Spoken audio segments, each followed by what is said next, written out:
Yes. Dorfler is not here. Sprick? Here. Takamo? Here. Ferraro? Kerber?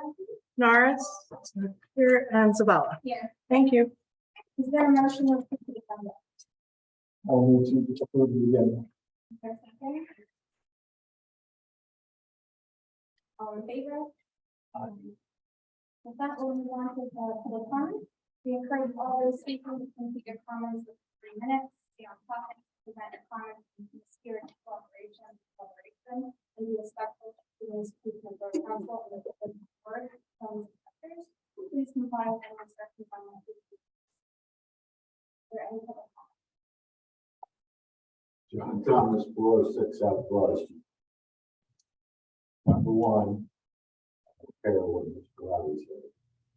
I think that the document, the structure, resolution is cover up. Now, I think it's got to be done sometime, but we don't know what documents were destroyed and which one. It should be a list of them. You don't know if it's a good document. I mean, somebody did this without notifying the very public. The other thing, you raised the fees for rental. I don't know if any of you know it, but it was several years ago. The Borough of Westchester had sued by a bunch of landlords, and they won't. You can't charge more than it costs you to inspect an apartment. You know, if somebody's there 15 minutes, we charge them $400 15 minutes. And, you know, so I don't know. I mean, can you explain to us sometime why it costs $100? And, you know, I mean, they lost, and they went to court for 20, you know. So it's on the record in the courthouse. The judge said, you can't charge more, you know, you can't charge more, but it's still a reward. You can't, you know, you're limited, but you can't take it. So I would take that into consideration. And the other thing is, I don't know if you want to vote on that, this building tonight, whether you're going to, the guy that's going to run it, and the guy that's going to maintain. It's all together. They don't have conflict. I think it shouldn't be a secret. You know, when you're buying real estate, that's one thing you should negotiate. Now you want everybody to know that you're looking for somebody to maintain it. They were selling the building. The more information you get out there, the better. So, you know, I don't like the idea that you're just using economic development, you know, as your main thing. You got to remember, I think Bob's on the economic development. He's on the channel, the other thing. He's on a lot of things involved in this. And I don't care what anybody has a conflict. It doesn't have to be financial. It doesn't have to be fine. I don't know why I mean that's money. Crazy. But it can be influenced. You know, any semblance of conflict, you should recuse yourself. And when you recuse yourself, you're supposed to put it in writing and give it to the borough. We never seem to do that. You know, unless they've changed that law. When I was on council, I had to write one time. So I have some experience with that. And, you know, so Just a few things I'd like to see clear up. Pretty simple. You just gotta follow the rules. Thank you. Watson 523, I know we should get it squared. It was a revelation to me. That the reason people don't know what a budget is because none of you have ever been here to see one percentage. Because the budget, how you handle just in the bits and pieces of it, is not how our functions. As I told you many times, I've been coming up here because of my parents. I do know what I'm talking about. If I didn't, the governor would have never nominated me to be a court district justice. That was about Jason. I had the fortunate opportunity to be voted out by all the Republicans who were voted in by all the Democrats. So that means I didn't get it. It was a stalemate. That means I knew what I was talking about when I came and represented the public. And you people don't know what you need to know to give us a comprehensive budget. There should be a comprehensive review in which the public individuals get a chance to see what you do with expenditure by departmental means, the sewer fund, our debt service, the year before the year that you're proposing, the year you're in, and the future. We should know the total amount of revenue. We didn't get that. That's what a budget is. So when you want to argue, you need to get educated. Because we still don't know what our total debt service is. That's in bondage. And for what bondage? What are the years? When does it go away? We don't know any of that. Like if you're proposing to buy and sell pieces of this building, it seems like it's a rabbit hole. Because how are we going to recoup the money? $13 million you spent. And it's not even developed yet. In this place, it's not developed.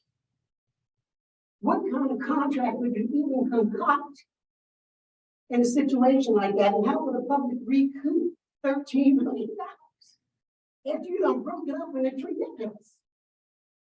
And when people say ridiculous things up there and none of you respond, then you're just as guilty. You're just as guilty. There's been a lot of things done here, a lot of toes stepped on, and you sat there just as mom. I handed a book to you that said the Walls Alley was a road. You couldn't even pick it up and look at it. As a teacher, that told me a lot about it. Because I would have wanted to say, wait a minute, these folks have been told in just 8 or 9 different ways it doesn't exist. And now we get the official document from the town saying it does. Touche. We're going to fight and fight hard, whether you like how I fight or not, no matter what you think. You're not going to tell us no more barbershops uptown because Jackie's gone. You're not going to say we can't have basketball courts because we'll feel scared.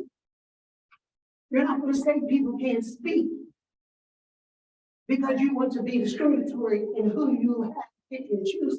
And you got to watch out, like I told you, because you're crossing a lot of isms. You're not going to come in different areas where people live and just build anything. I saw something the other day that just shocked me. Well, not the other day. Up there back of Patient Hills, Urban Street. I saw a garage that was as big as a house. That should not be here. And I've asked you to examine the right to build. And you haven't done that yet. So that tells me a lot about you as a student. You need to represent the citizens and you don't. Because we can't have extra, whatever you call them, additions that are separate from the home and bigger than the home. Because that defeats our zoning process. So if all of you are sitting there alone and want to argue, you better get educated. Because that's what I did in order to compete up here for the last 40 years. And also, you know, grants, we did this and that. There's something called community development block grants, right over to the county. You can do every capital project you want to do because we have federally targeted areas that is qualified for that. It's HUD money. And you can do capital projects in areas that benefit everybody with that money, as well as give it to directly to individual homeowners for home improvement. These are the things we need to hear. In that newsletter, we needed to be there. We needed to talk about the large trash pickup that you have twice a year, spring and fall. We need to know about the shredding. We need to know where we can take our brush twigs and whatever and drop them off. So my husband always wanted to dump. There's things you can do for the citizens that are not being done, but you want to talk to us about Birch Street. And I've been telling you since you've been talking about Birch Street, I'm trying to hear that. Because what you're fostering is for, what do you call, tourists. It's not for no homeowners, because most of them are home. And we know why they're home. And just so happens I drive it. Ocean City, Maryland ain't nothing for me. Angola, where they live at, the Birch Street residents is nothing for me. Okay? I can cross the county, be up King and Prospect Mountain, Coatesville, Westchester, down to Cameron, and know people in that area, and they respect. So when you're trying to discredit me, you're gonna get your feelings hurt because I'm in the storm. And that's where you're at. That's where you're at with me. We gave you a chance all year. And we've seen you act very ineffective, the most ineffective council I know. So you better start speaking up for the city. Thank you.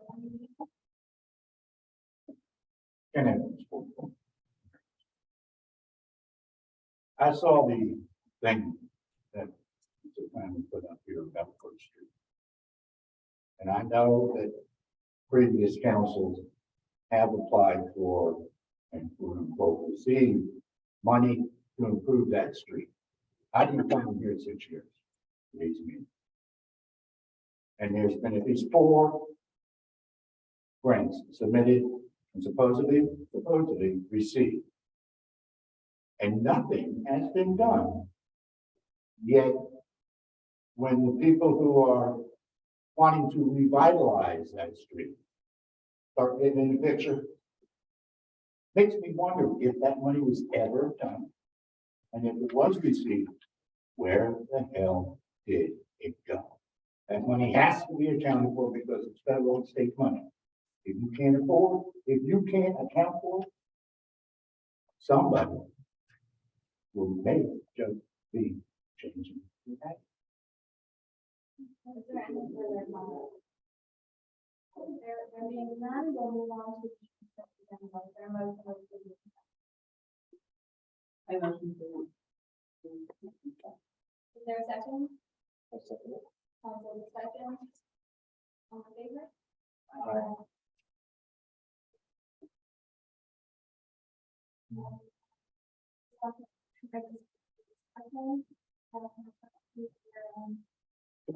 There's we have a good discussion here.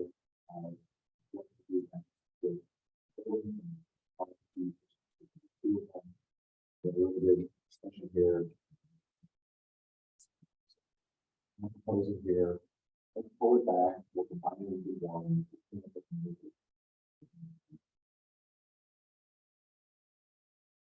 So we'll change, clear up the RFP, send it back out and get Yeah.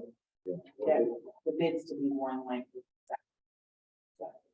And for the record, we are doing this independent of the other awards.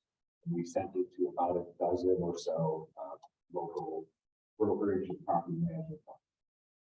As well. So we're trying to technically get this in front of parties. Okay, so we'll take the consent. Do we vote on the table of vote? Is there any, debate?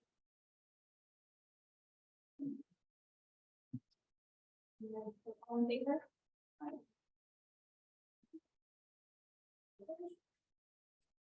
And then the next item is to consider the conceptual design of the borough. We open this here.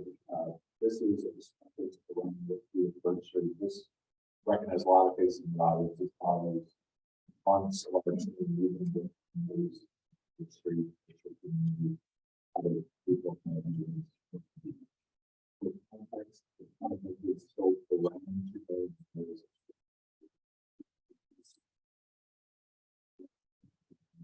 We have this just for the light of this kind of with a budget of about $5.5 million.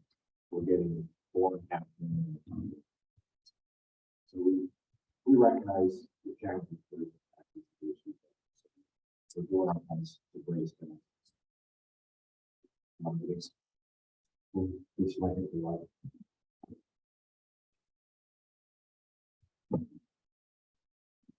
I will want to talk about Charlotte favorite topic, First Street.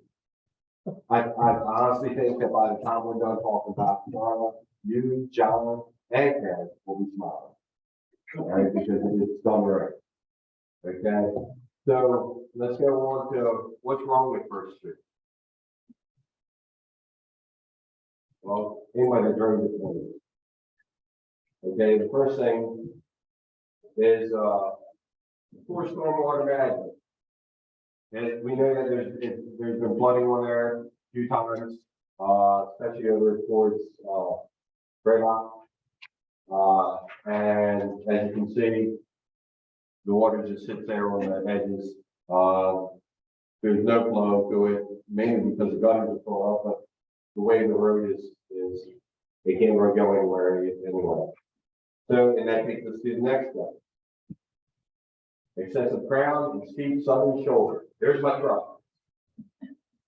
If Denise opened the door there, she'd fall out. And there on the right is one of those plates that was actually, it's a plow that was made on site here. That's used as a ramp to get up into somebody's driveway. Is that your driveway? So if you look at it, and I tried to get the car to run over the bump, but the roads are rough shape. There's poor drivability and there's an incomplete sidewalk going down through there. It's just spotty, there's hits and misses of sidewalk. Okay, so what we were trying to do was we were trying to balance the needs and wants of the industrial, the commercial, and the residential property owners. That's a tough thing to do. There's a lot of things to battle, but 3 suckers accepted the challenge. Me, Denise, and Mike Alice from Virginia. So what we have here is the original office plan. We were actually handed the office plan from the beginning as something that we might be able to work with. And so we met with the property owners. We actually listened to what they had to say. We brought them in here. We actually had some pizza and sat and talked and showed them the office plan. And what we found from the initial meeting is on the layout of the office plan was we just discussed the layouts, how it affects the properties, and we got feedback. And the results were the islands in the trees and the narrow road widths created difficulty for trucks to maneuver. So it messed up the industrial side and also the commercial side for the delivery.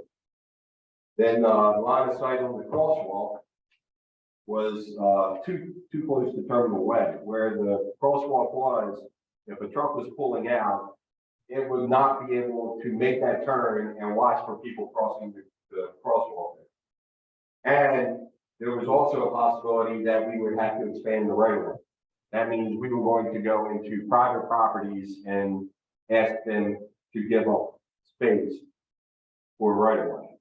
Not real big for me. I'm not into that too much. Okay, so basically what we were doing was trying to put a square peg in the round hole.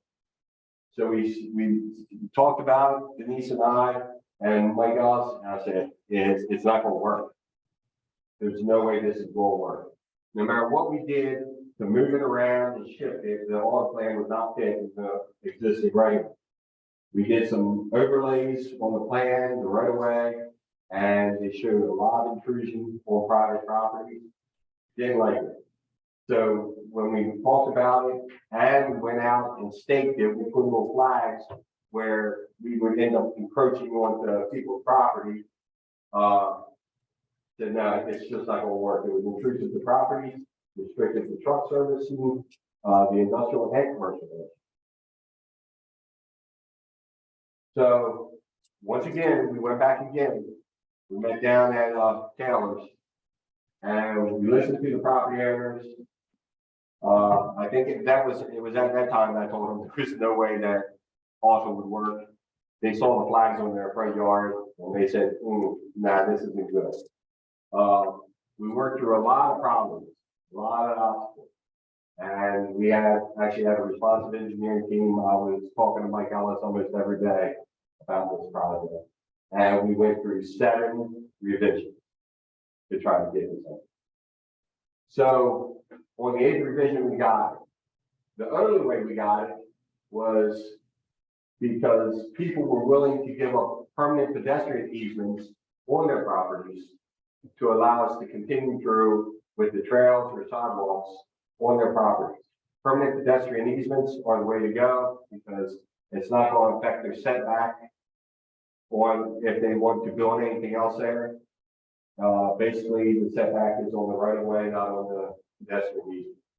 So I have to give a shout out to the people that allowed us to do that.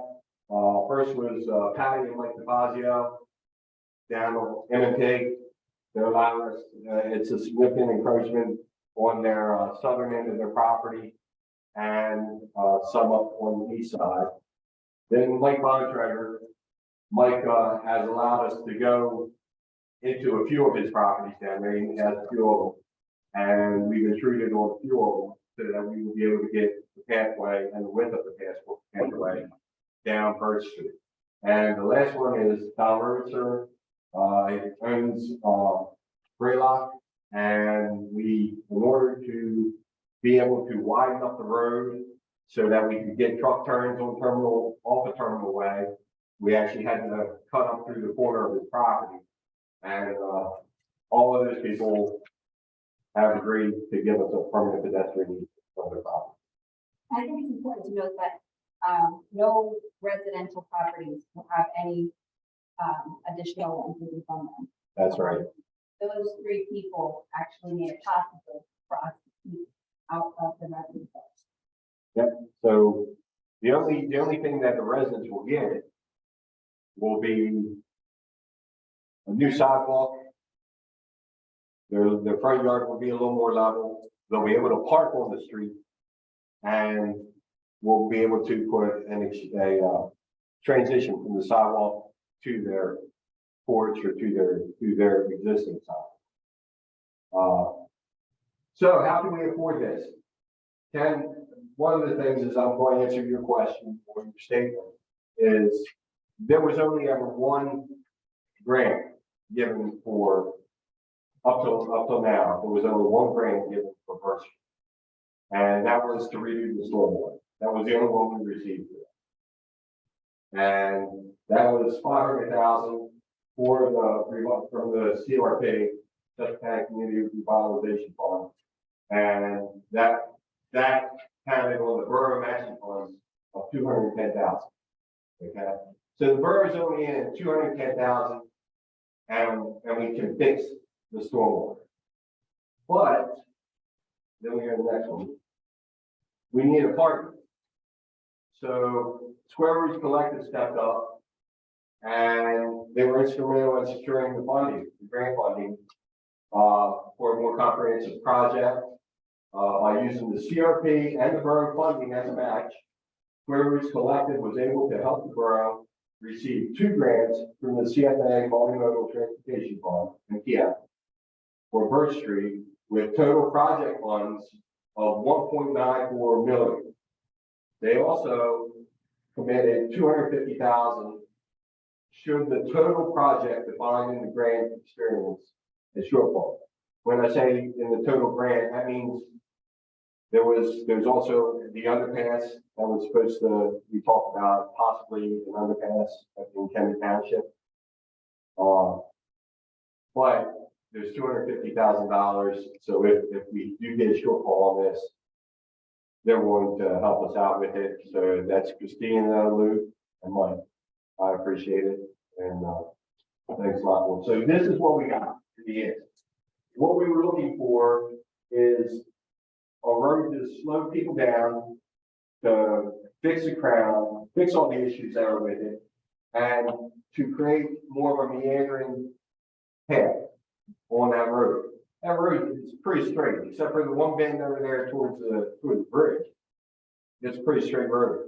But for traffic calming, we're going to have a speed table on there that's going to be used as an ADA crosswalk. And we also have crosswalks down on near Greenway. And with the bump outs and the trails, we start to create a meandering field to slow the traffic down. We also took parking down, mainly down on the residential area. There's I know there's one property down there that doesn't even have on-site parking. So the residents needed the parking. Another few things that the residents also talked about was how, you know, people would block the driveway, people would encroach on the driveway, so it was hard for them to get out. But the way it's set up with this, there's bump outs that actually keep the traffic back. So we have some green space in there. We have a trail. We have a new sidewalk. We're going to level off the road. Should be a really nice project once it's done. I am going to ask private property owners to allow us to put trees back on the other side of their property. That's up to them. That's up to them. But so far, you know, I know I've talked to tailors about it. I think I've talked to just about everybody. With Denise and I've talked to everybody quite a few times. So everybody seems to be into it.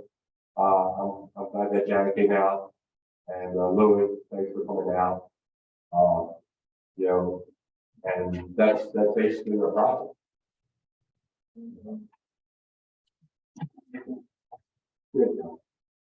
My only concern on this is it's always been.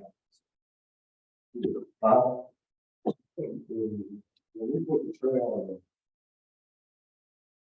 before, just the trail, our biggest problem was flooding at State Street, under the road, Yeah. Birch Street. We were trying to figure out a way to widen that or deepen it. We got all this debris that was back up in the basically the park on out. And we blocked those streets. It was, The overpasses. Yeah, because I actually remember when they were trying to dig a boat out. yeah, we had to make, it's the one on State Street is really small. Yeah, now, we're not in control of the bridges. There's nothing we can do with the bridges. But one thing I do know is that we actually dump water on the north side of the bridge. Which doesn't make a lot of sense. We're adding water to the top of the flow before it gets there. So part of this is a stormwater project, because that's always been part of it. And the stormwater will direct to the south side. Can we, as a borough, always widen the beacon? And it never hurts to ask. Not sure how much, Send a letter. yeah. I mean, I'd have to talk to legal and, Kyle, but I don't see where there would be an issue with that. Whether, like I said, whether they respond or not is a different thing. Well, it's a major problem, because you can do all this work and have it ruined every year. Yeah. Yeah, I mean, I'll go back to, Cypress Ridge, you know, I went to state for that, and I think this time, you know, it's in great shape. So, I have no control over that one. Now, like I said, the big thing, you know, for everyone here, is we're only in at 210,000. That's it. So, it's a win for the community. So, Janice, did you have, want to say something?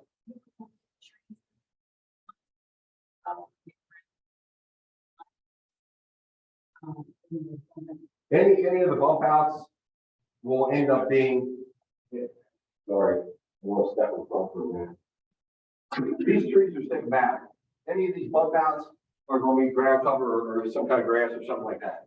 there's not gonna be trees there, and there again, it goes back to what I talked about with the trucks. You know, because we put them up there, and I was down there when they were bringing a 14-foot building down through there. And if there was a 14-foot building on the truck and a car, I'm gonna lose the tree anyway. So that's why we decided to do the bump outs that way. And you're gonna maintain them. Yep, that's all within our right of way. And anything else?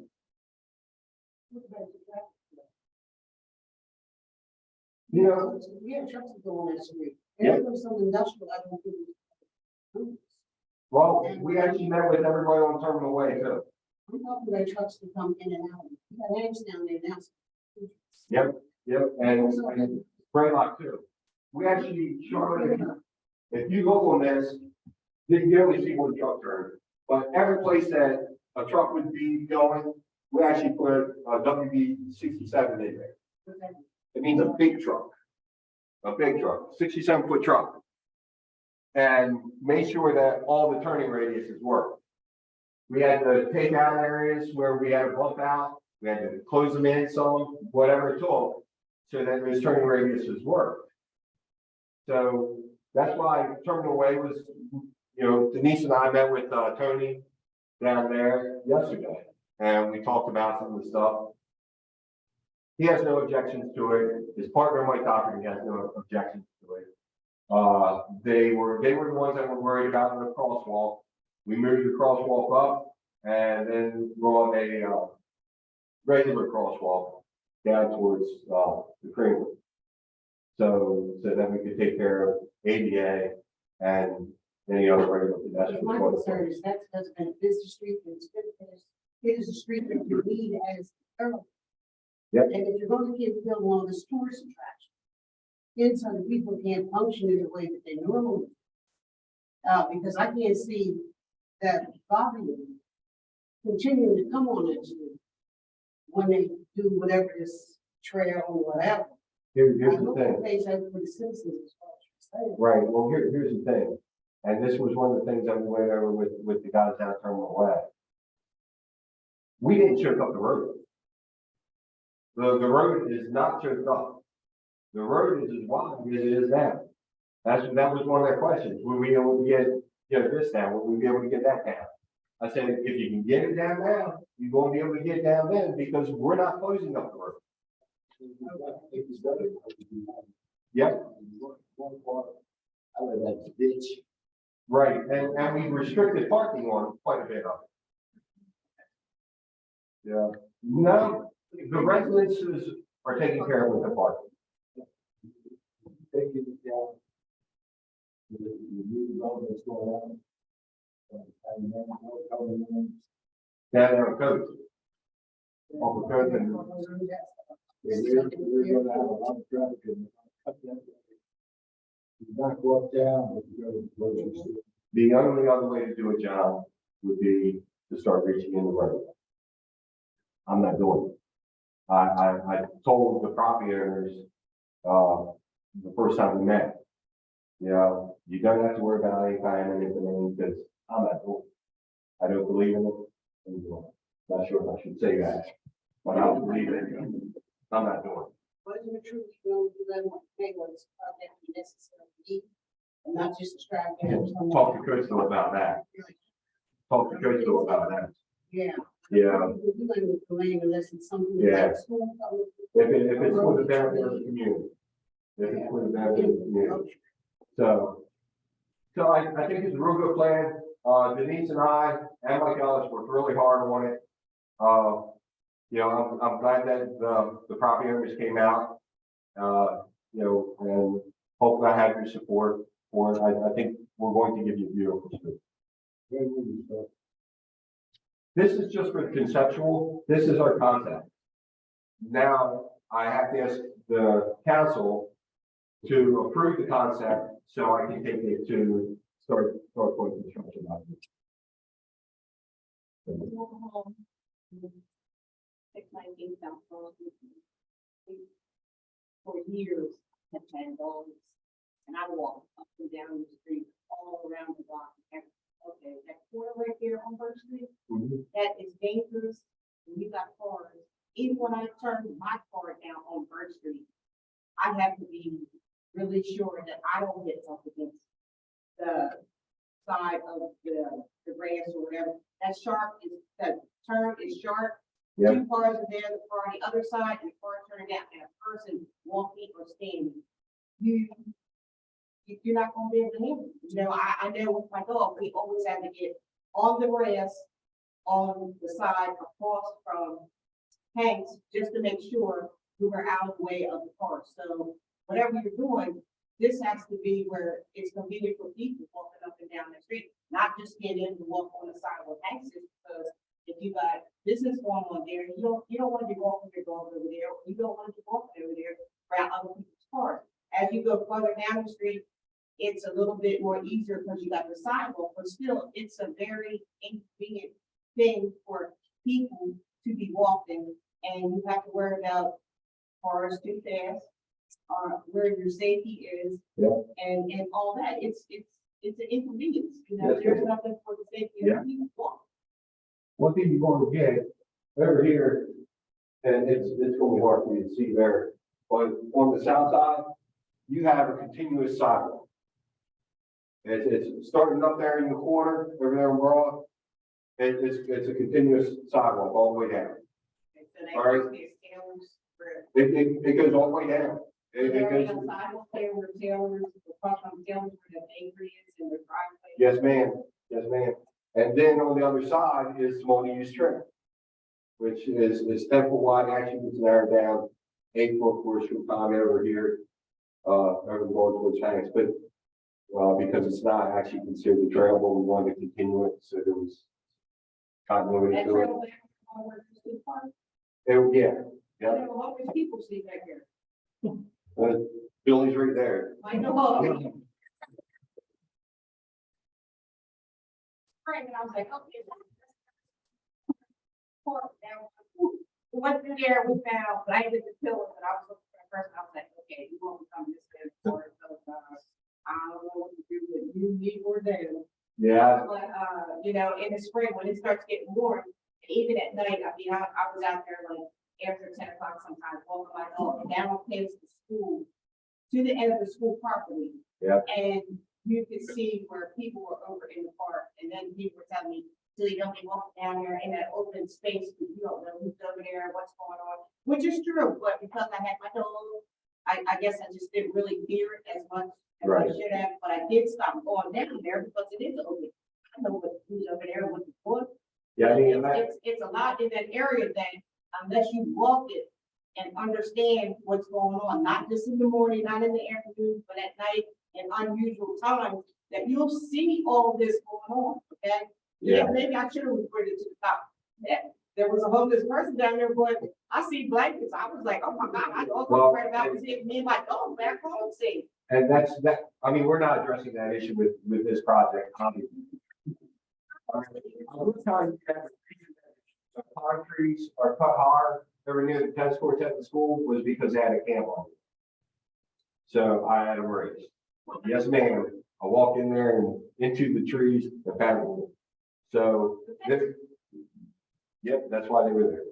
That's why they got raised. So I do understand what you're saying, but we're not addressing it with this problem. But it's a lot on Park Street. I mean, like I said, I've walked that for at least 15, 20 years because I've had 2 dogs and we're out there all the time. And I don't mind walking it because they need to walk. But Yeah. you see a lot walking around and it's bad out there. It is. I go.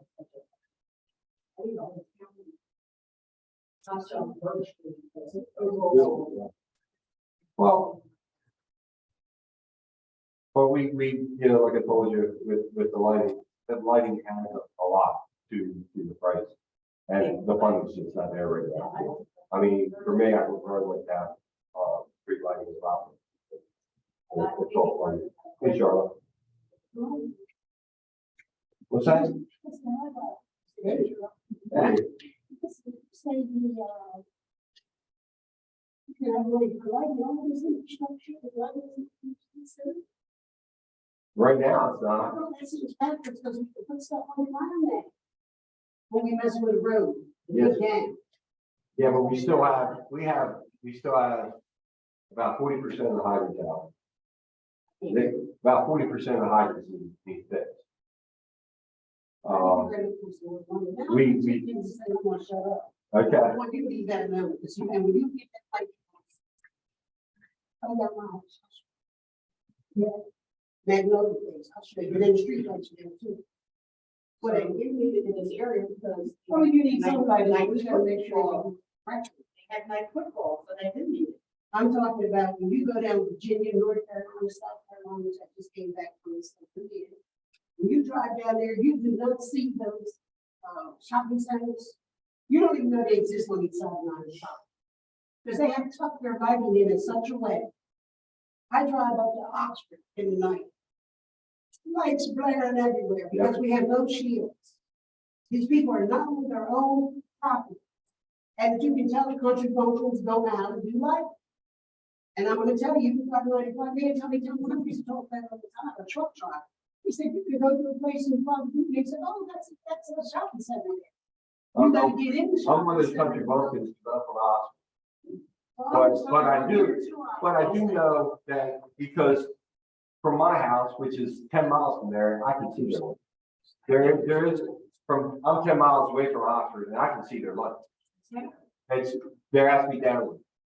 You know, and so it's a matter of choosing the right light. That's correct, but we haven't done it here in this town, because what I'm saying is that environmentalists talk about that. Yeah. Because it disturbs animal life, it also washes out the sky. Yeah. And these are the things you're supposed to be privy to when you design something like that. And I'm going to let you protect it, because I know you better go get some money and do that, or I wrote to.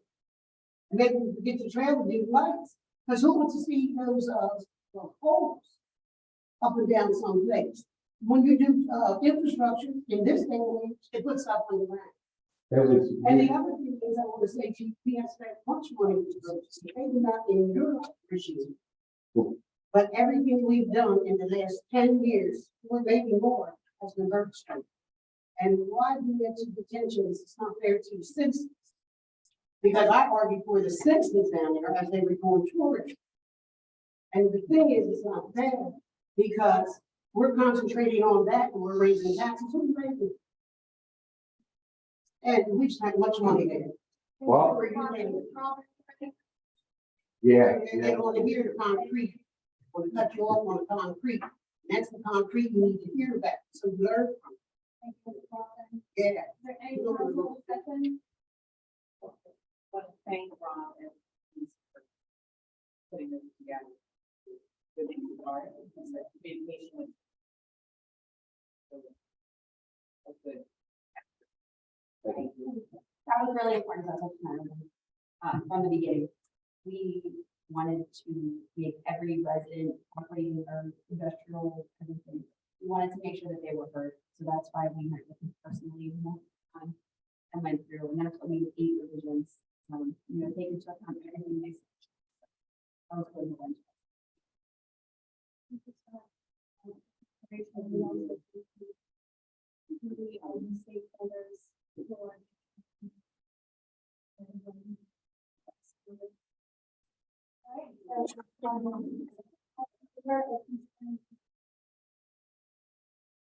We need a motion.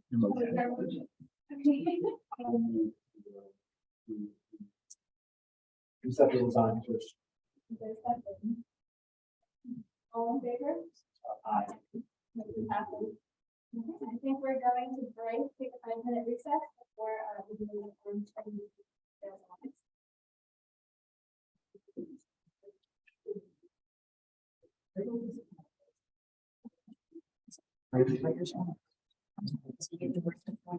No, actually, they canceled. Okay. So do you want to do bike Kenneth first or regular first? Why don't you?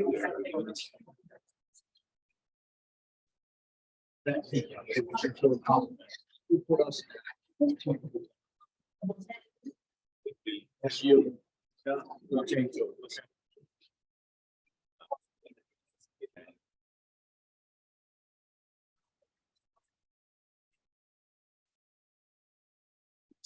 Hi,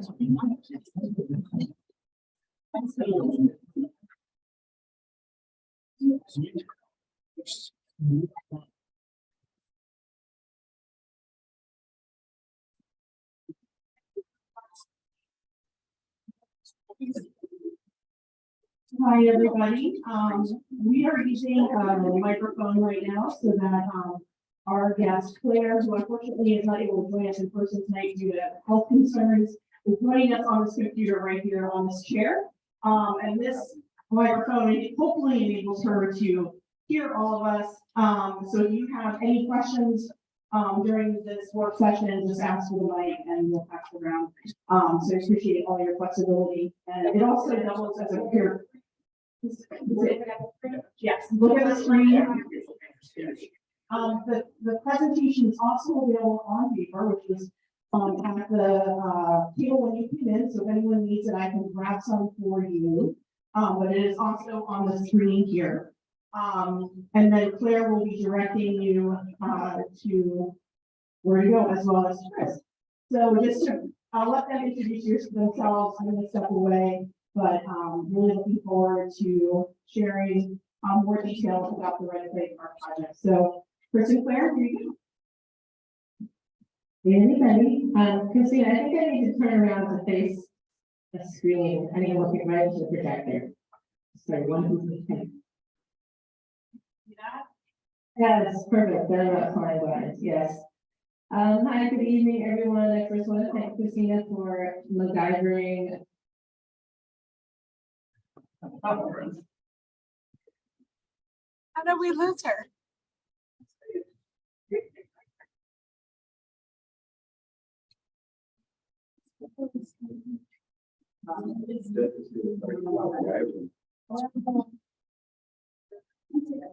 While we figure out the technical difficulties, there are some open seats on the opposite side of the room. So those of you who can't see,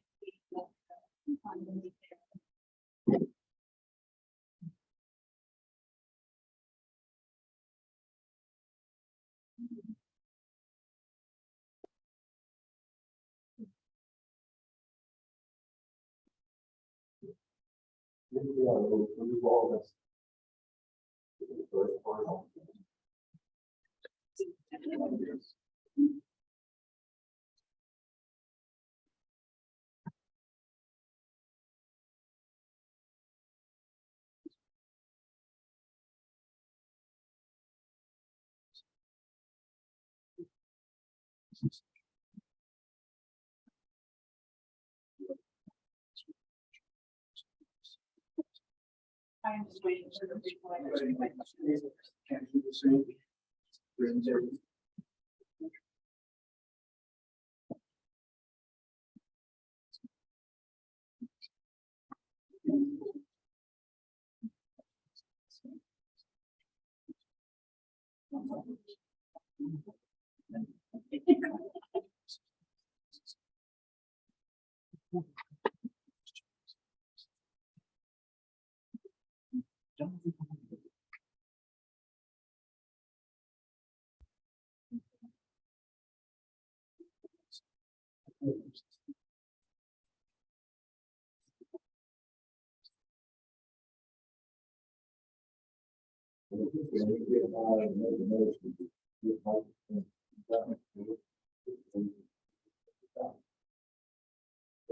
Apparently, Mr. Thomas says, coming with a new AV.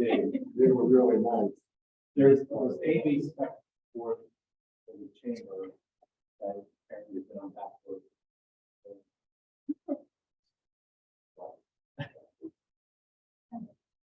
So just with, well, yes, few quick updates. We do have a really well known event. We had some delays last year because of COVID. It is actually happening today, this coming year. So we encourage everyone to sign up for. We'll put it on our website. It's not already on. I think we sent it out through social media too. Also, while we're here, right in the middle is Daniel Ombre, who started recently as the executive director of Collaborative. Highly recommended. He's been in the area for a few years now. So we're really excited to have it here. And then, this was a note to the public, there wasn't no, regards to this project, asking some questions, follow the right to know request. It is one of our residents of County and Peter, so we provided the council, because he couldn't be here tonight to say himself. So, we. it's good to go now. Keep it sincere. Yes.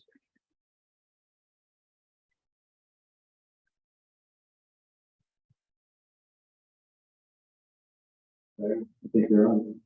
Okay, I'm on again. I'm sorry. As soon as I said we've MacGyvered something, I understand it all crashed. So here we go again.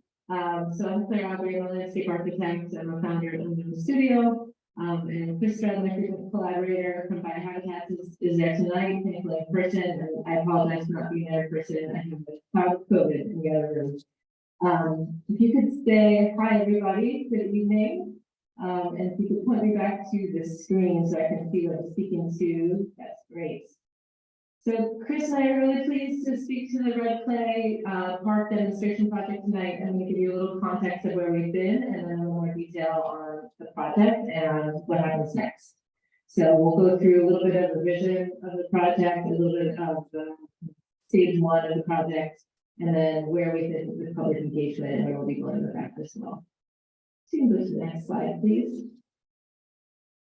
So just a little bit about the team. So we're a landscape architecture-led initiative by Unknown Studio. That's my firm. You see us up top. We frequently work with Biohabitats, and Chris is there tonight to answer all of your questions having to do with ecological restoration and environmental permitting. We work with Biohabitats all the time on many different large-scale park and public realm projects because they really approach every project with earth and restoration and biodiversity and leaving the earth better than we found it in every project. And so we love to work with them on every public realm project we do. And then rounding out the team for cost estimating and mechanical engineering and lighting and civil engineering, we have Laura and Nick Man. Next one. So just a little bit about Unknown Studio. We mostly work in the cultural, institutional, and public realm.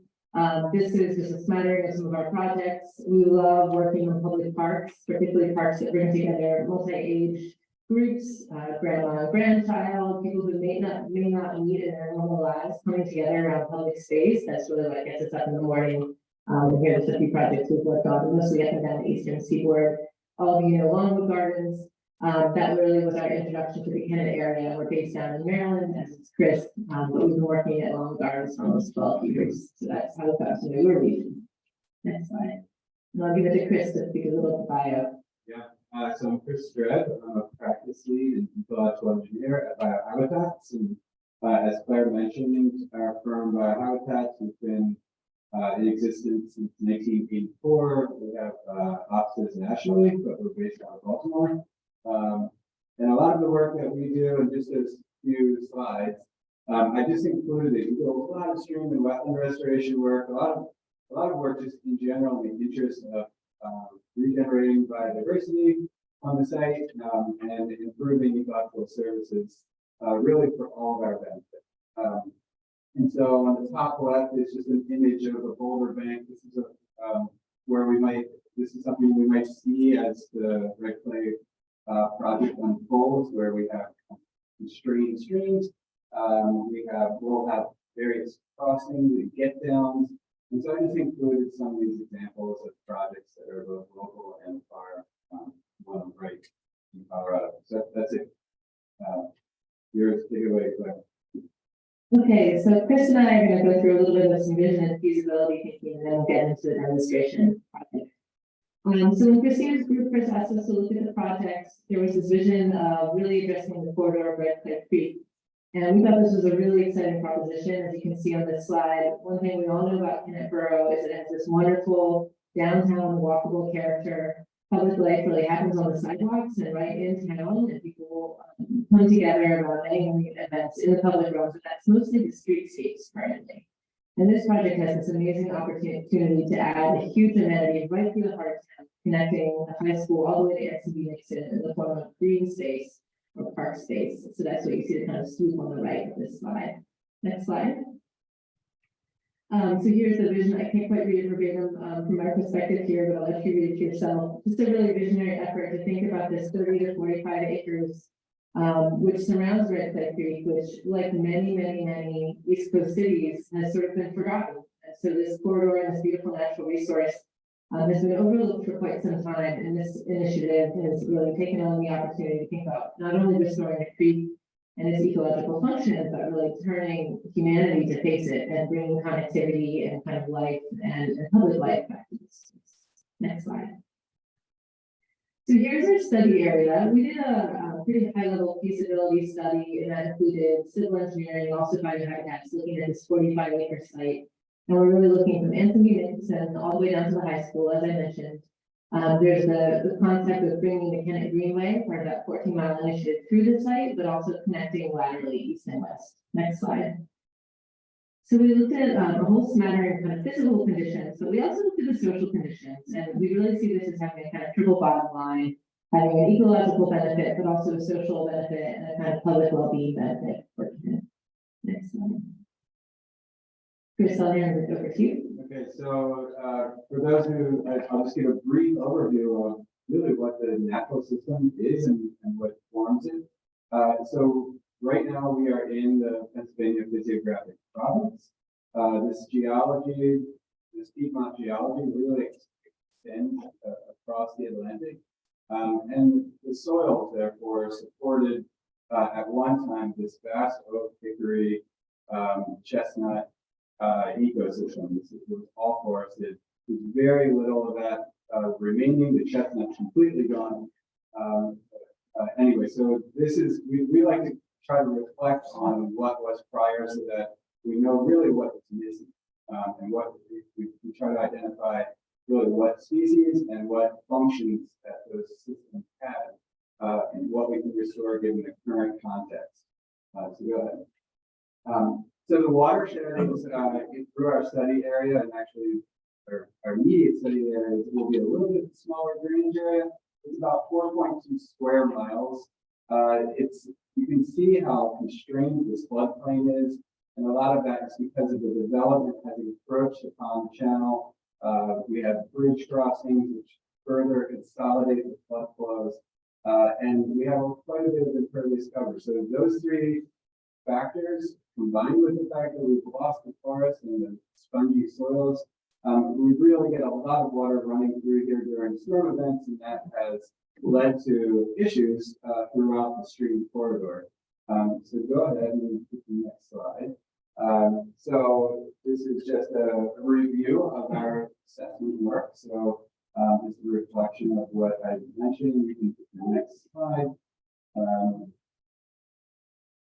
Thank you. Okay, so this is just a couple of the existing conditions that we have really throughout the entire creek corridor. Many of you, I don't know how many folks go down to the stream ever because it's pretty inaccessible. Steep banks, there's a lot of invasive species in that forest. If you do make it down there, you will see broken infrastructure level, like these old concrete pipes. And you'll see quite a bit of stream degradation. So the stream banks are eroding because of this high velocity flow from this urban condition. So what can we fix? So that preliminary field assessment identified some of the issues. And so now we have areas to target and the notion of what can we actually change within certain limits and given certain fixed conditions like bridge abutments and whatnot. So from the stream perspective, we can stabilize the stream banks.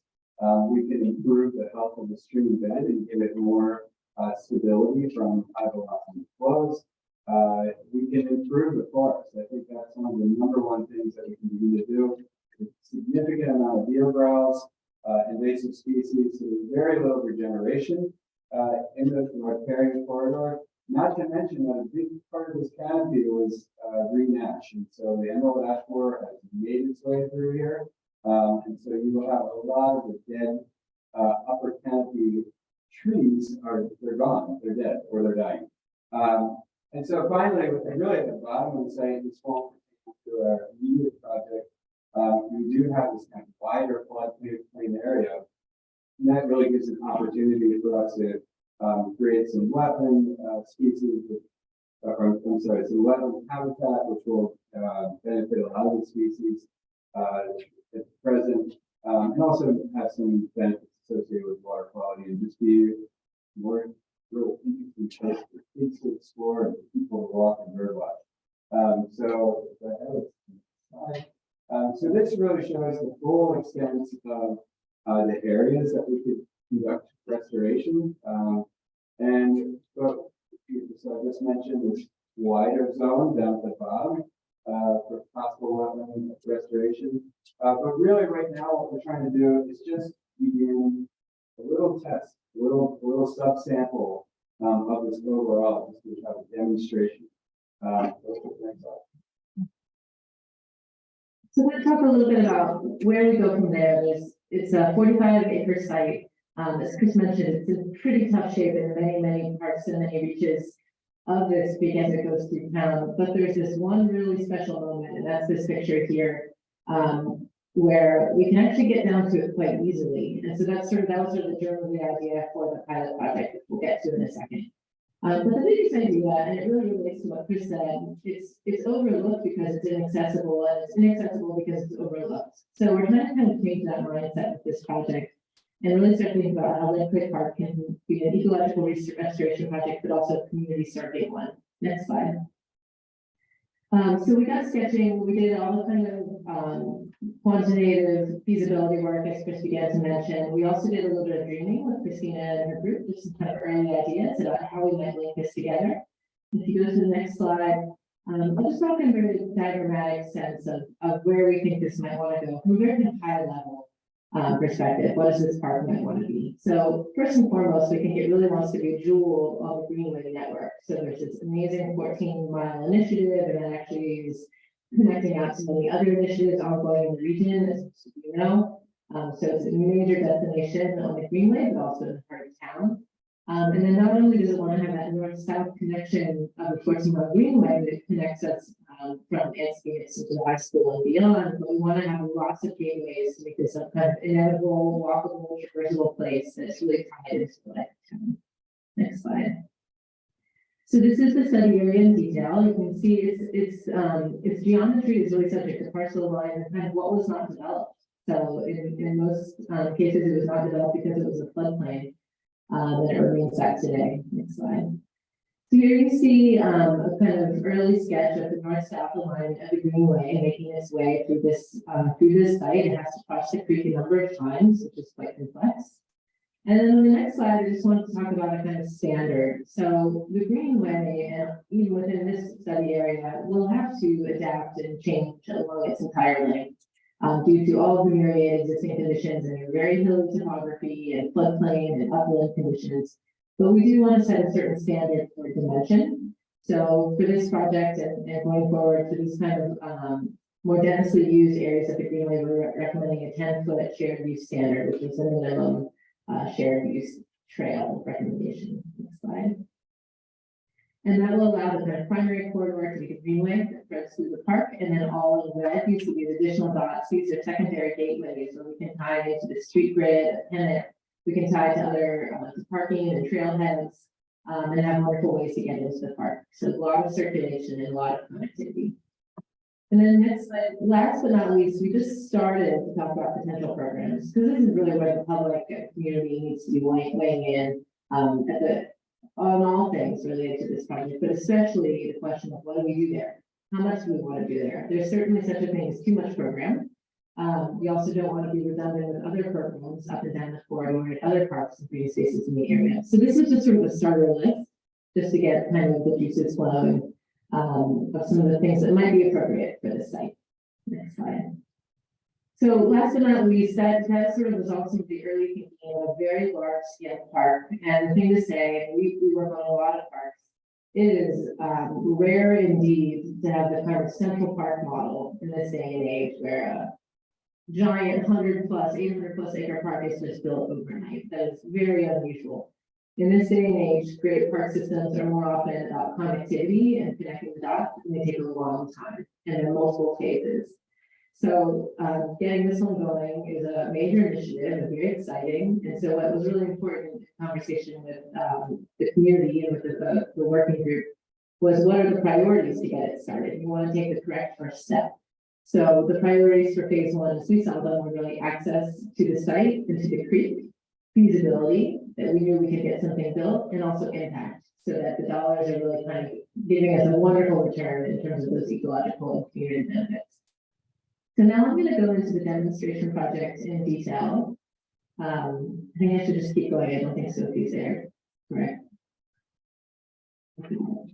Our other colleague, I don't think she's there. We'll keep going.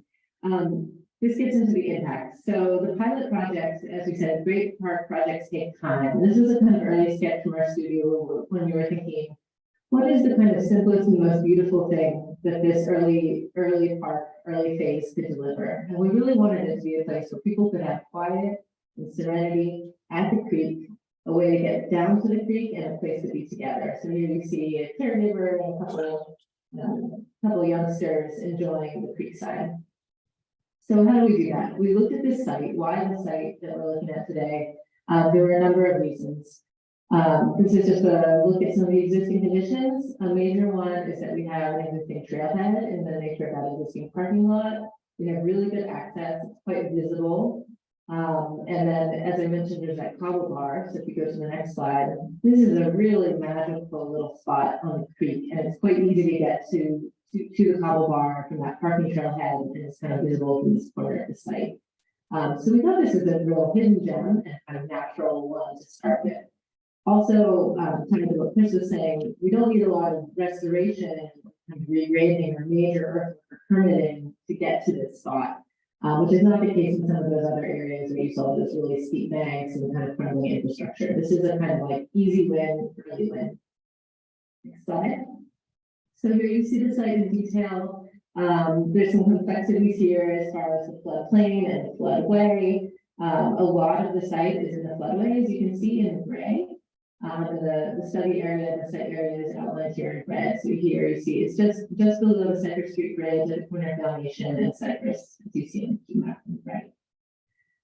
I'm not going to go into a lot of detail as far as permitting, but it's probably no surprise to those there that these things can get very long and very complex, especially when we get into a lot of earthwork and restoration on larger areas. So we wanted to go in with a project that would limit the amount of time owners permitting that we needed. We've already started the process of really kind of a lean and kind of very, I would say kind of easy lift permitting strategy, which is to go in for a joint permit with DEP. They've already seen this project back in May and gave it, great reviews, and so this is the kind of project that they really like to see because it's kind of checking all their boxes as far as restoration and community access.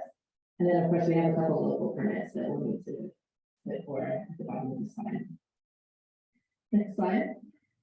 Yeah, perfect, thank you. So then just a little bit about the existing conditions, and then I'll get to the design. So as you see, it's forested at the creek, but you can also see in orange, these are all the ash trees that are dead or dying, and mostly dead at this point. So we have a kind of creek corridor crisis here, which if we did nothing, we would just have a lot of trees coming down, and that would be kind of a nightmare in and of itself, but we also have an opportunity to restore every forest in this corridor. Next slide.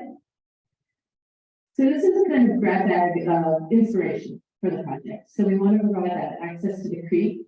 Because this is a small phase, we're not looking to invest in major new features such as pavilions and bathrooms and large destination playgrounds. But we think we can do a lot of really wonderful special moments for gatherings, such as nature play, places to get down to the stream itself, accessible and inclusive paths to make sure everybody can use this, from our eldest to our youngest. And also places for picnicking and lingering. Next slide. There's a few major features proposed here. And I'll kind of go through the hard ones and the soft ones. So you see here, we're linking a 10-foot greenway to one of the existing bridges, and then it kind of at the northern end, it links to the underpass below Cypress, and then makes a turn for an eventual connection to the north.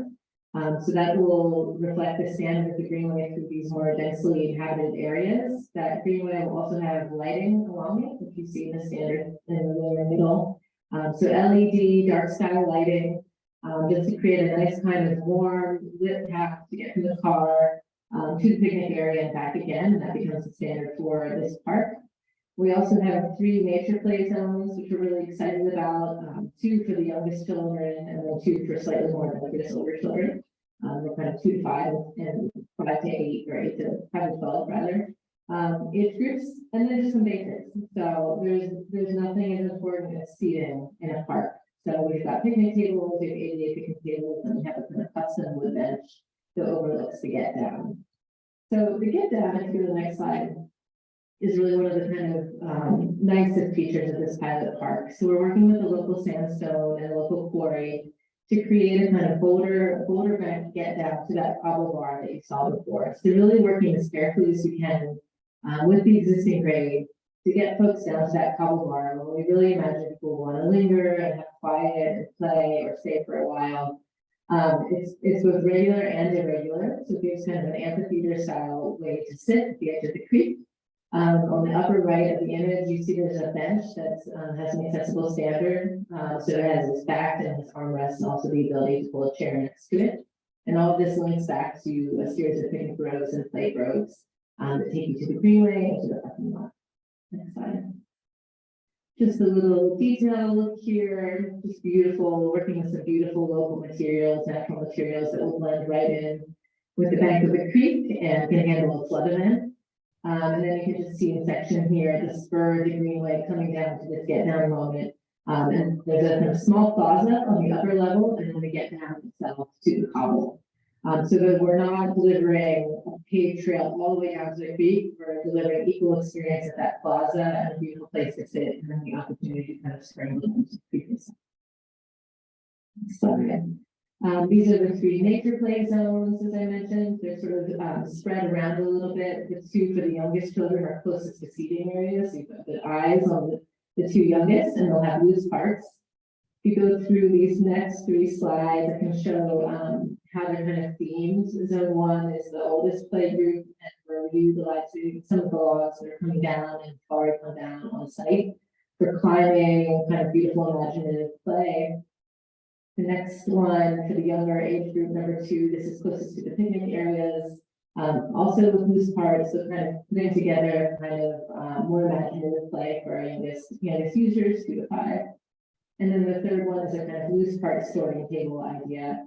And for all 3 of these, we're going to have some early discussions with a wonderful play specialist just to make sure we're getting the maximum value of these 3 sites. The next slide shows kind of early standard for signage.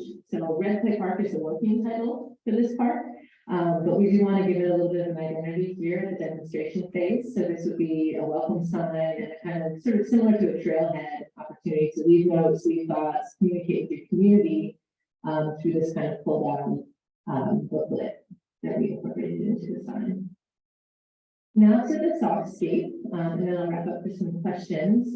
Just a little roundup of what we're delivering as far as planting and quality growth goes. So in the darkest green and the kind of orangey, this is really a very important aspect of the project, which is riparian forest restoration. So of the project, you can see more than half is going towards this restored riparian floodplain forest. So we're using all native species and laying down wood chips to begin to repair mycelial networks underneath the forest floor.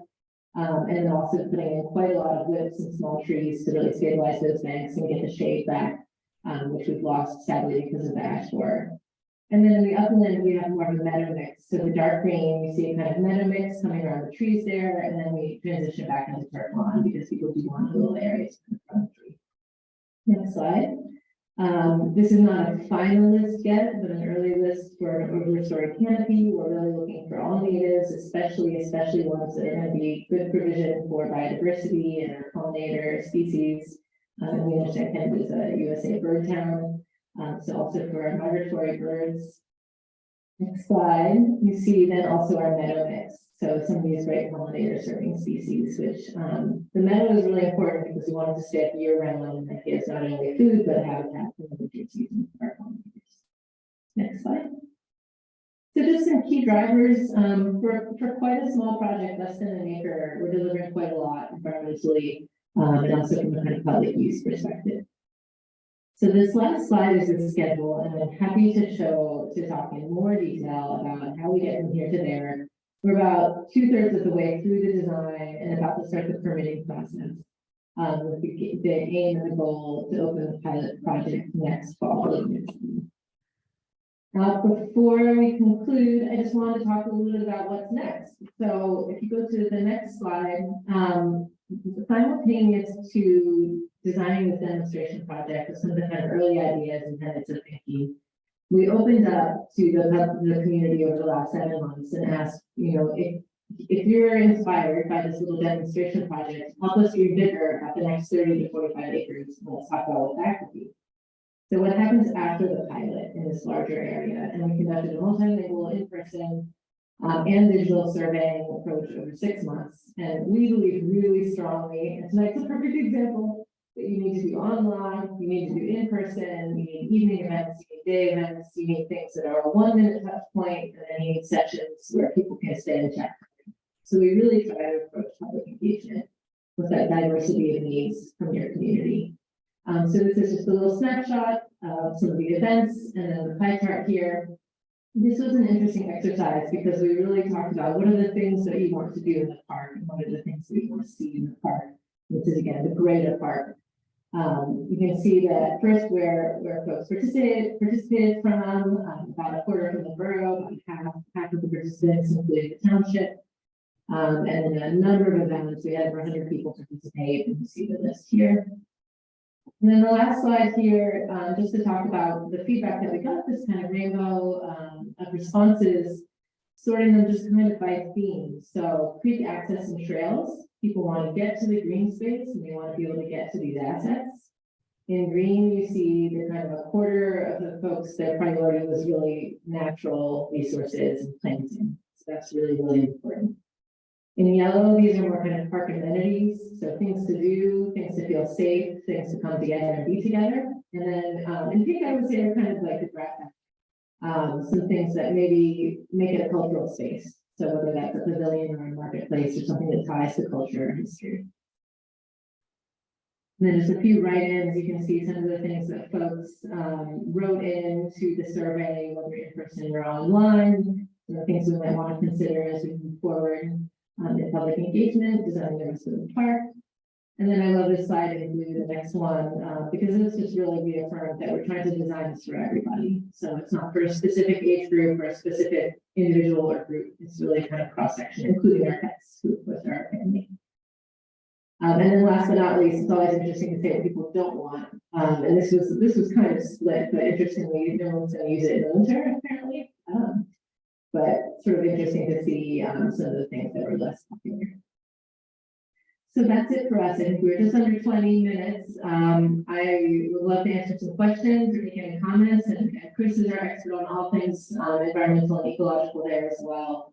If there's any questions for him. So thank you for your attention and your time.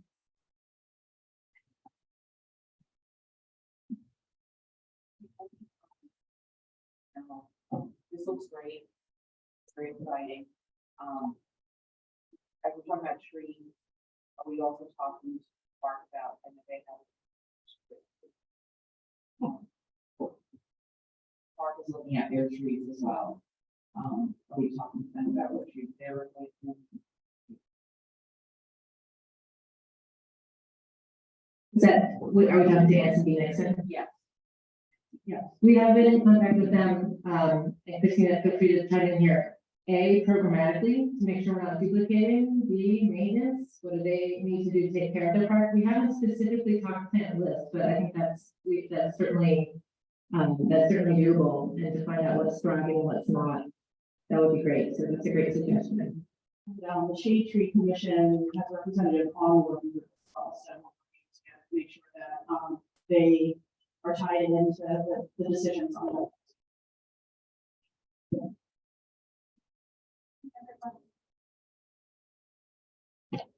open it up to the public. I'll try to clear around. It's, you're dealing with waste level. Red clay specifically here. You're, Yeah, you have the east branch and the west branch too of the red cliff on top. and I was thinking maybe you should surely, you would make a memorial park. If you did. You would build, so then you would, if, you know, the fire,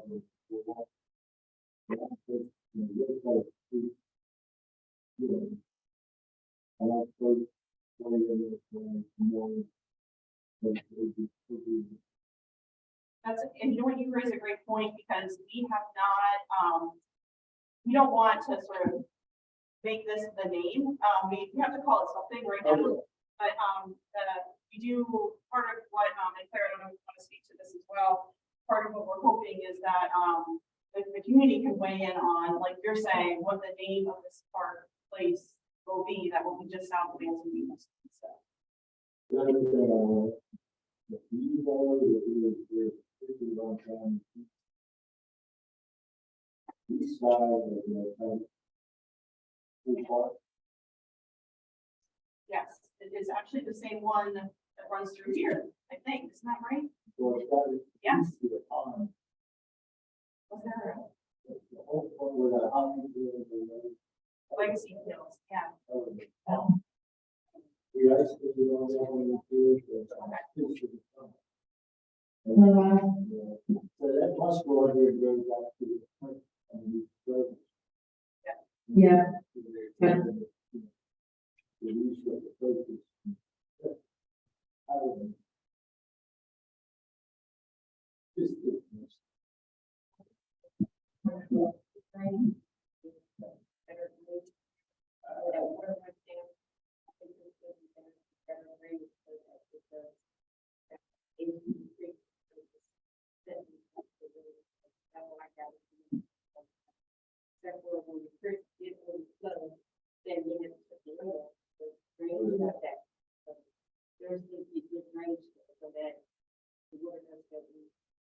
You said the break.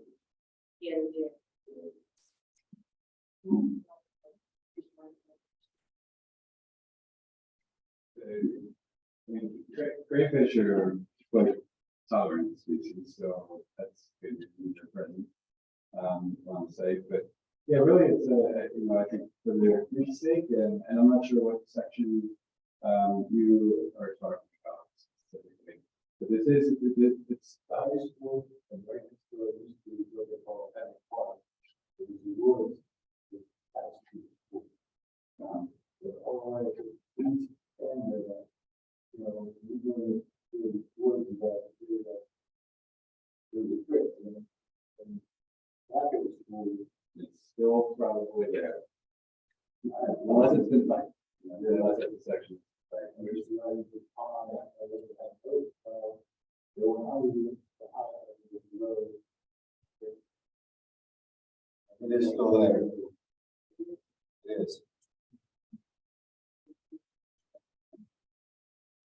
Yeah, so I mean, really the issue with all the creeks is that if development over decades has kind of squeezed them. And so, the floodplains are actually active, which is a big gauge. And that doesn't slow velocity down. So like when rains come, a healthy stream, if the water can be applied and interacted with the forest. In our case here, that doesn't happen in many areas.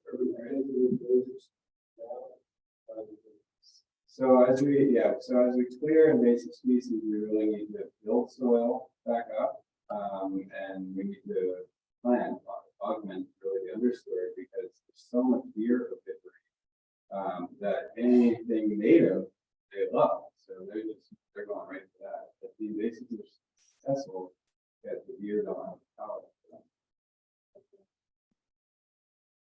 There it is. Quite an expansive land. Yeah. Where do you want me to start? We've seen, we were going back out there I'm just talking about vegetation, the vegetation, I'm sure they're starting to come around with the chestnut. Yes. Mainly,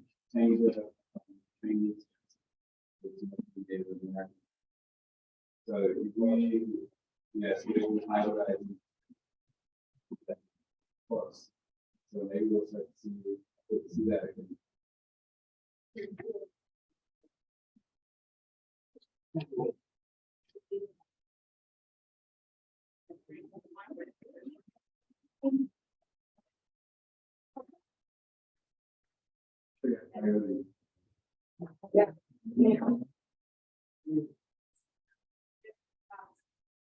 They're coming in.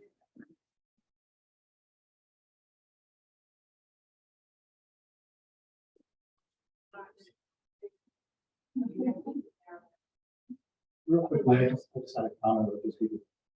Was there any thought put behind the fruit tree, shrubs, something like that? I mean, when I was a young kid, I used to be real fascinated. This kind of experience. I mean, we have a nice selection. I understand many fruit bearing trees are still involved in what it is.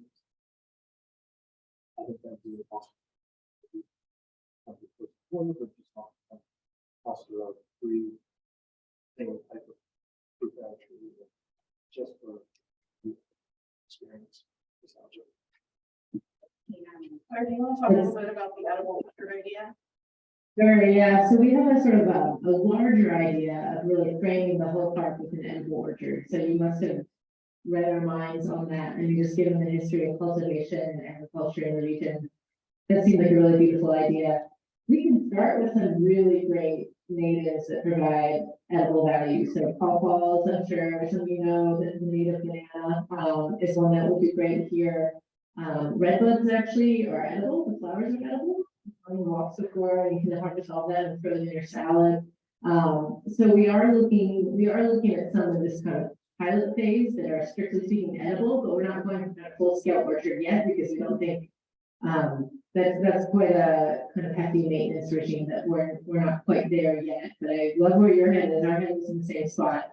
I think there's something really beautiful about understanding where food comes from, and also the things that you might not realize you could eat.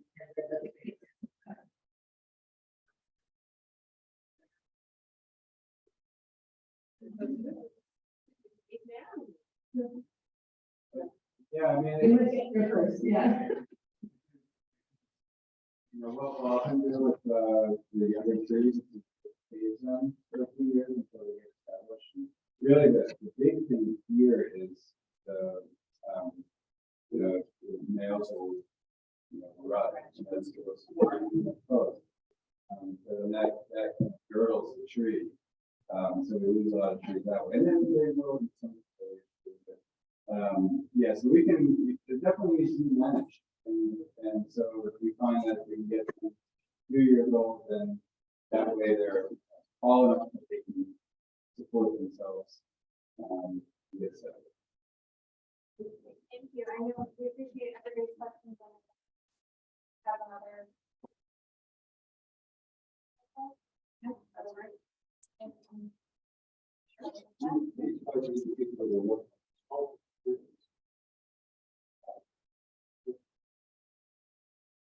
So, yeah, you were talking earlier about the culverts, but it is that the issue is really that I'm not going to bridges. I think that's why Rob has to deal with that fund.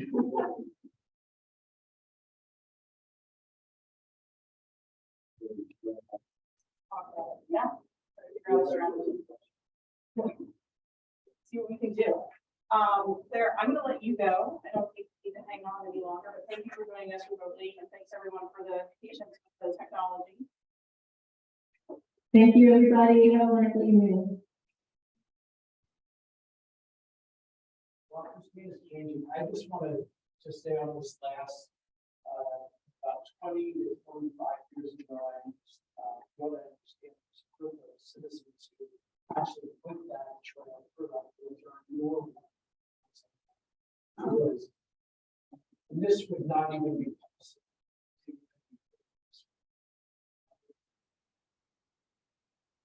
Foresight was the,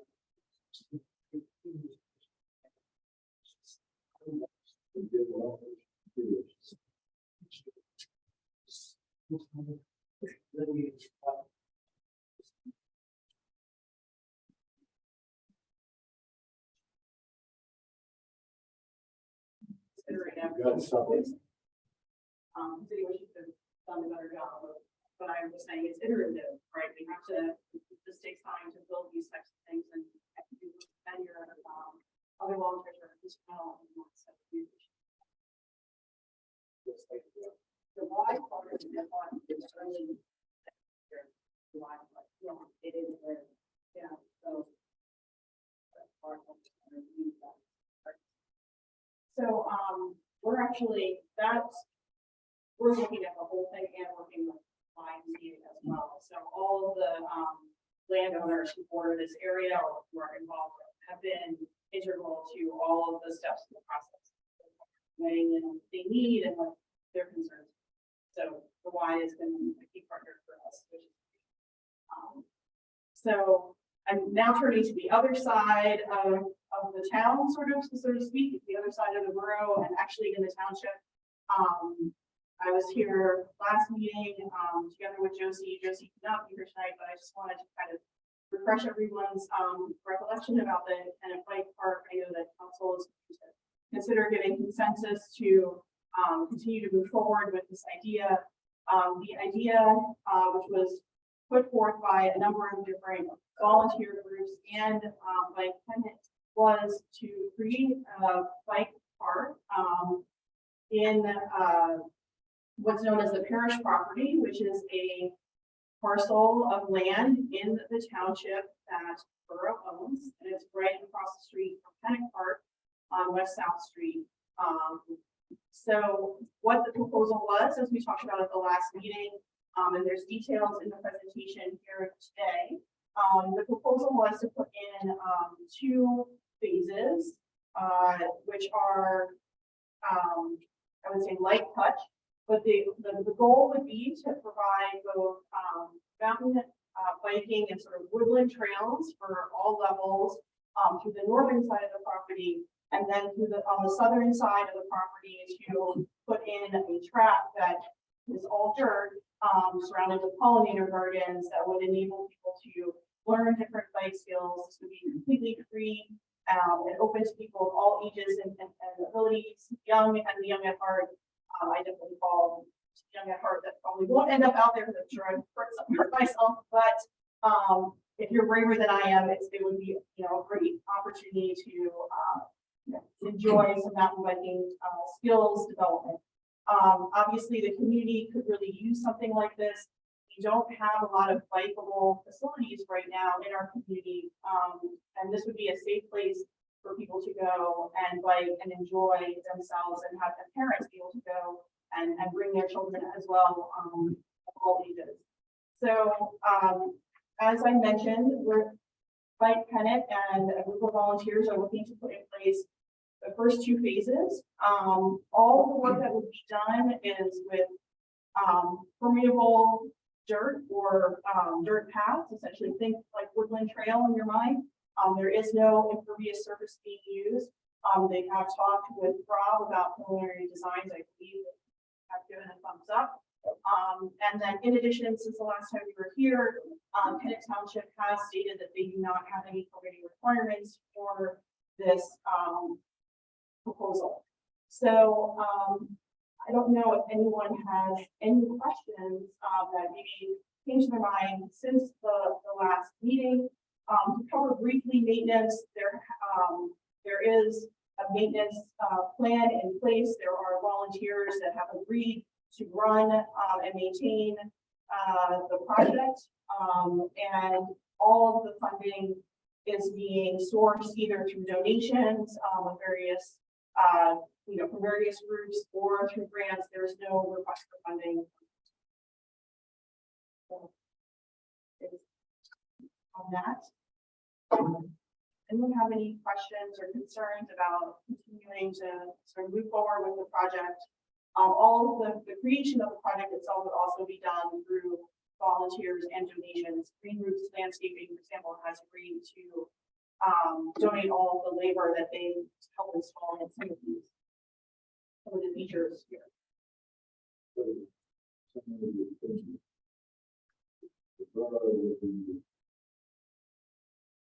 So similar to, I think, you'll feel free to jump in, those who are legal experts here in this realm, but just as in Anson B. Nixon or in other public parks, it would be considered that sort of amenity, right? So if someone trips at Anson B. Nixon, it's either the borough or the township that would be sort of responsible.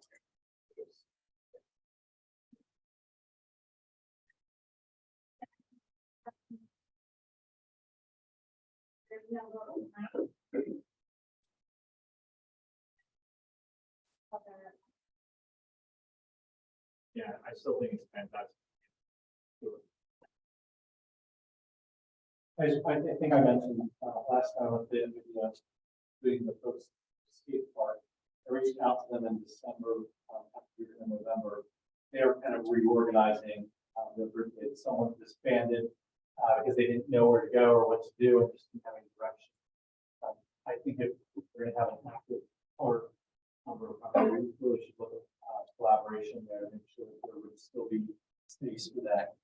I just heard back from them yesterday that they're going to put together a group of folks. I'll just connect them with you, but I think it's important that that we at least have a sort of table for at the part of that. Yeah, I think that makes sense. And Josie was also amenable to working together on that. And there's plenty of space down there that figures.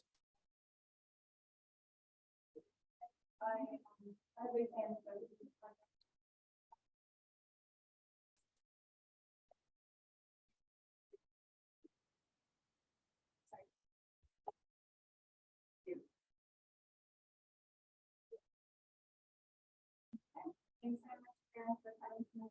Appreciate it. Thank you. All of that.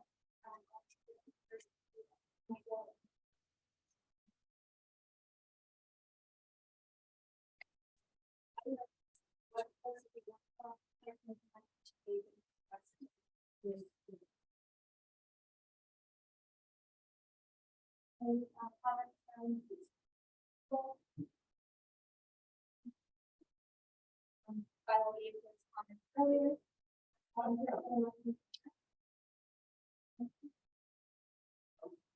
In a second. Thanks so much, everybody. It